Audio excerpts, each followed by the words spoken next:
ओम शांति।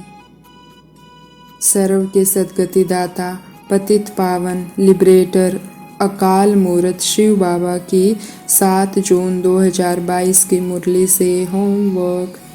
आज बाबा ने सारी ही मुरली में बहुत बार हमें होमवर्क दिया कि रात दिन यही चिंतन करो कि सबको बाप का परिचय कैसे दें।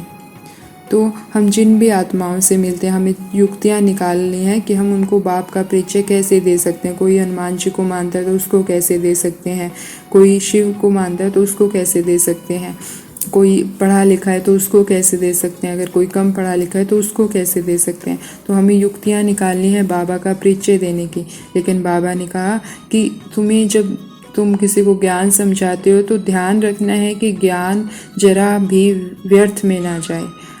तो इसलिए बाबा ने कहा कि जो शिव बाबा के भक्त हैं या देवताओं के भक्त हैं, कोशिश करो उनको ज्ञान दो। तो जो बाबा के भक्त हैं, मतलब शिव शंकर की पूजा कर रहे हैं या फिर देवताओं की पूजा कर रहे हैं, तो हमें उन्हें समझाने की कोशिश करनी चाहिए, युक्तियाँ निकालनी चाहिए कि उन्हें कैसे समझाएं।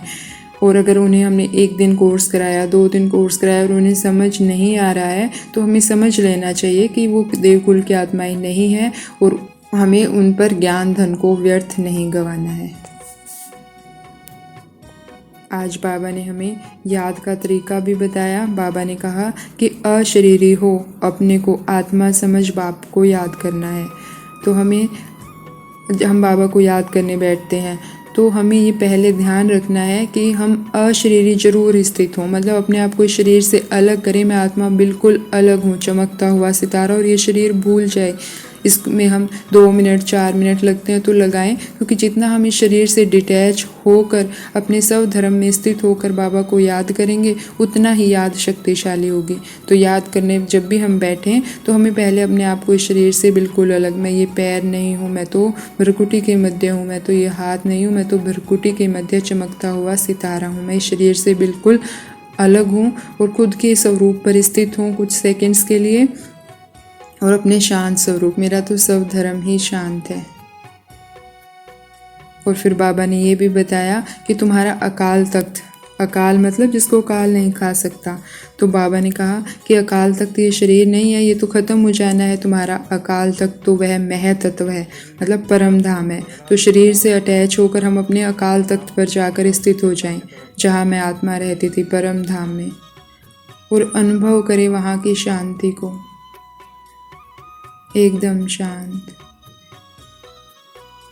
मैं आत्मा अपने स्व धर्म में, वहाँ रुकें कुछ समय और फिर कर्म करने के लिए वापस इस शरीर में आ जाएं और उसी शांति को इस शरीर में बैठकर अनुभव करें कि मैं आत्मा बैठी तो भ्रकुटी की कुटिया में हूँ, लेकिन वही शांति अनुभव कर रही हूँ।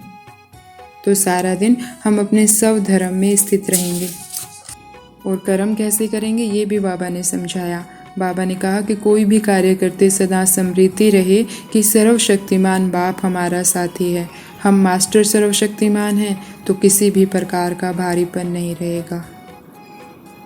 बाबा ने कहा अपनी सारी जिम्मेवारियां बाप को दे दो, चाहे कितना भी बड़ा सोचने का काम हो, अटेंशन देने का काम हो, लेकिन मास्टर सर्वशक्तिमान के वरदान की स्मृति से अथक रहेंगे।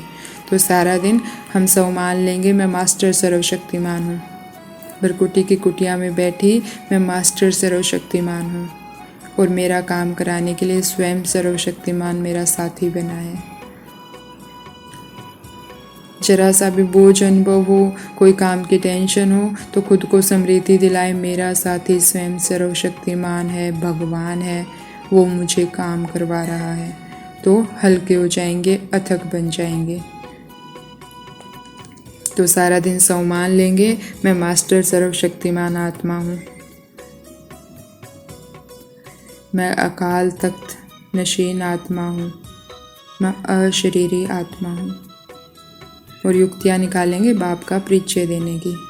तो ऐसे मुरलीधर की मुरली पर देह की शुद्ध बुद्ध बोलने वाली सच्ची सच्ची गोपियों को ओम शांति। शुक्रिया मीठे बाबा, शुक्रिया।